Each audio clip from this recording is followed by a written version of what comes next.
அன்பிற்கும் மரியாதைக்கும் உரிய பெரியோர்களே, மேடையிலே அமர்ந்திருக்கிற இந்த மாடர்ன் கொடை விழா படத்தை வாழ்த்தி வெற்றி பெற வேண்டும் என்று வேண்டிக் கொண்டு பேச இருக்கிற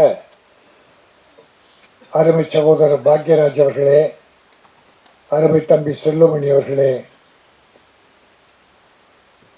அருமைக்குரிய ராமநாராயணன் என்ற புகழ்பெற்ற இயக்குனர் தயாரிப்பாளரின் திருமகன் தேனாண்டாள் முரளி அவர்களே, மற்றும் உள்ள பெரியோர்களே, மேடையில் அமர்கிற நல்லவர்களே, வாழ்த்த வந்திருக்கிற நல்ல உள்ளம் கொண்டவர்களே, மாடர்ன் என்பது குல தெய்வம் அல்லது கிராமத்து காவல் தெய்வம். எல்லைச்சாமி ஒவ்வொரு கிராமத்திலும் உண்டு. எல்லைச்சாமி விழா நடத்துவாங்க பெருசாக. அந்த ஒரு விழாவை வைத்து மையமாக கொண்ட ஒரு கதை.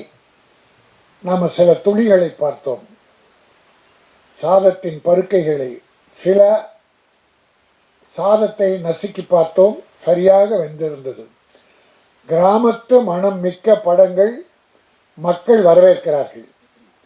இது மண் வாசனை மிக்க படம். அது ஒரு திருவிழா, தமிழ் பாரம்பரியம், தமிழக மக்களின் பழமையை மறக்காது இயக்குனர் தங்கபாண்டியன் அவர்கள் மிக அற்புதமாக சொல்லியிருக்கார். பாட்டு, இந்த தம்பி இளைஞர் எத்தனை படம் பண்ணார் தெரியும். அவர் பார்த்தா மாடர்னாக இருக்கார், மாடர்ன் படம். ஆனால் இவர் மாடர்ன் டைரக்ட். இசை நாட்டுப்புற பாட்டு நல்லா பண்ணியிருக்காரு. அந்த 3 பாட்டுமே நல்லா அருமையாக இருந்தது.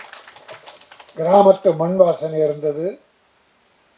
நடித்தவர்களும் எல்லோரும் புதியவர்கள் என்றாலும் இயக்குனர் சிறப்பாக வேலை வாங்கியிருக்கிறார். எல்லாரும் ஹீரோயினுக்கு 2வது படம் என்ஜாய்னு ஒரு படம் முன்ன பண்ணிச்சு. அது நான் கூட இருந்து அந்த படம் முடிக்கிறதுக்கு உதவியாக இருந்தேன். அப்போ அந்த பாப்பா தெரியும், நல்ல நடிகை, முன்னுக்கு வர்றதுக்கு நல்ல வாய்ப்பு இருக்குது. தம்பி ஹீரோவும் நல்லா இருக்கான். ஒரு வறட்சியான பிரதேசம் தூத்துக்குடி. ஒரு பச்சை பயிர் கூட பார்க்கல நான் படத்தில். ஒரு பயிர் நல்லா வளர்ந்துருக்கு, பச்சை பச்சைன்னு இருக்கு. அவ்வளோ ஒரு பஞ்சத்தில் அடிப்பட்ட கிராமத்தில் போய் எடுத்திருக்காங்க. கதைக்கு சரியான இடம் போல் இருக்கு. அதை விட நம்ம சகோதரர் சொன்னார் 30 நாளில் படம் முடிக்கிறேன்னு. 23 நாளில் முடித்தார். தம்பி நீங்கள் நல்லா இருப்பீங்க, டைரக்டர் நல்லா இருப்பீங்க.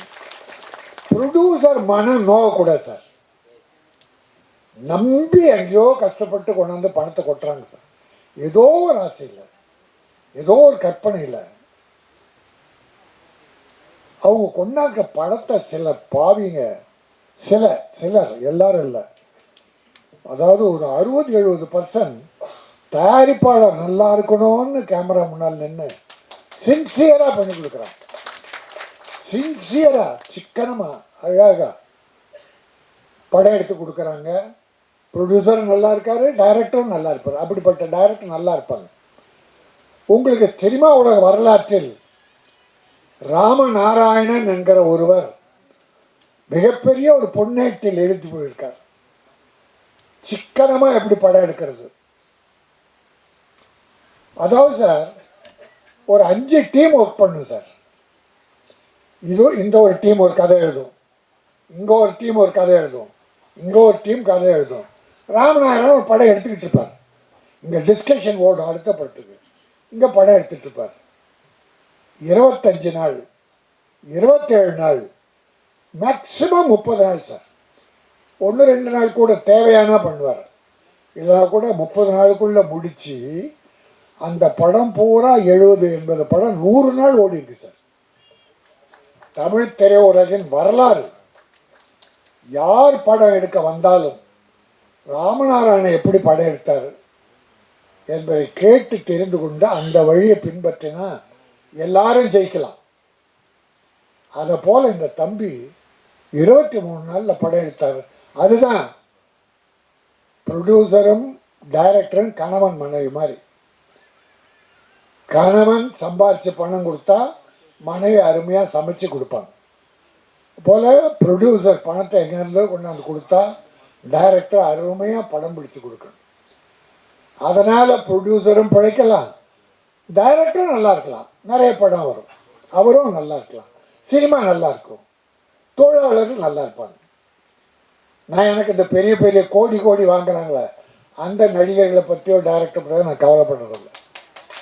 இந்த எளிமையாக சின்ன பட ப்ரொடியூசர்கள் நல்லா இருந்தால் இந்த சினிமா நல்லா இருக்கும். வருஷத்துக்கு ஒரு 20, 25 இல்லை 30 பெரிய படம் தான் வருது. ஆனால் 150 சின்ன படம் வருது. தம்பி செல்வமணி இருக்கார், தொழிற்சங்க தலைவர், பெப்சி தலைவர். இந்த தொழிலாளர்கள்லாம் எப்படி வேலை பார்க்குறாங்க, யாரால் பிழைக்கிறார்கள் என்பது தம்பிக்கு ரொம்ப நல்லா தெரியும். ஆகவே இந்த படம் எனக்கு ரொம்ப பிடிச்சிருக்கு. நாங்கள் ரொம்ப நாளாகவே ஒரு சிட்டி லவ், ஃபைட்டு, வெஞ்சன்ஸ் அந்த மாதிரி படமே ட்ரெய்லர் பார்த்துட்டு இருந்தோம். ஒரு 6 மாதத்துக்கு அப்புறம் இப்போ ஒரு அருமையான கிராமியம் படத்தை பார்த்தோம். மிக்க மகிழ்ச்சி. படம் நல்லா இருக்குது. இதில் எல்லாருக்கும் லைஃப் கிடைக்கணும் என்று இறைவனை நான் வேண்டுகிறேன். அதோடு ஒரு விஷயத்தை நான் சொல்லிடுறேன். போன வாரம் ஒரு 4 நாளைக்கு முன்னால் ஒரு பேப்பர் செய்தி திரையுலகையே குலுங்க வச்சிருச்சு, கதிகலங்க வச்சிருச்சு. நடிகர் திலகம் சிவாஜி கணேசன் வீடு ஏலம். பத்திரிகை, டிவி பூரா கதறிச்சு. இந்த தமிழகத்தை, தமிழ் மக்களை நடிப்பின் மூலமாக உலகில் கொண்டு போய் சேர்த்தவன். எப்படி திருக்குறள் நம் தமிழை உலகத்தில் கொண்டு போய் சேர்த்ததோ அதுபோல் நடிப்புலகில் தமிழகத்தை உலகில் சேர்த்தவர் நடிகர் திலகம். 250 படத்துக்கு மேல் நடித்தார். புகழ், கட்டபொம்மன், எவ்வளோ திருவிளையாடல், விதவிதமான படங்கள். அவர் நடைய நடிப்பு, கன்னத்தின் நடிப்பு. அப்படிப்பட்ட சினிமா உயர்த்திய அவருடைய வீடு ஏலம் போது பல பேர் பதறி போனார்கள், கதறினார்கள். நான் அழுதேன். சிவாஜி கணேசன் குடும்ப வீட்டுக்கா இந்த கதி என்று. அது தம்பி யூடியூப்பில் நிறைய பெருசாக போட்டாங்க. அது பெரிய வைரல் ஆயிடுச்சு. அதோட ரிசல்ட் என்னென்னா, இன்னும் காலையில் பிரபு எனக்கு ஃபோன் பண்ணார். நடிகர்களுடைய மகன் பிரபு டைமண்ட் பாபு மூலம் ஃபோன் எனக்கு போட்டு என்னை பேச சொல்லி டைமண்ட் பாபு போட்டு கொடுக்க பிரபு பேசினார். அண்ணே, உங்கள் பேச்சை கேட்டு நான் அழுதுட்டேன். எங்கள் அப்பாவுக்கா இப்படி ஒரு பேர் ஏலம்னு வரணும் அப்படின்னு நீங்கள் பேசுறது அழுதுட்டேன்னு அவர் சொன்ன வார்த்தைகள். ஆனால் இதை உண்மை பாதி தான்னு. என்ன, அந்த வீடு அப்பா என் பேரில் எழுதியிருக்காருன்னு, பிரபு பேரில் சிவாஜி எழுதியிருக்காராம். இதை எப்படியோ மாற்றி என்னமோ பண்ணியிருக்காங்கன்னு. அதெல்லாம் நான் சொல்ல விரும்பலை. குடும்பத்தில் ஏதோ தப்பு நடந்துருச்சு, அதனால் ஏலம் போகாதுன்னு. நடிகர் திலகத்தை நீங்கள் தான் வணங்குகிற நடிகர் திலகம் சிவாஜி கணேசன் வீடு ஏலம் போக விட மாட்டேன்னு, அது என் பேரில் தான் இருக்குது என்ற ஒரு நல்ல செய்தியை காலில் சொன்ன உடனே என்னை ரொம்ப மகிழ்ச்சி அடைந்தேன்.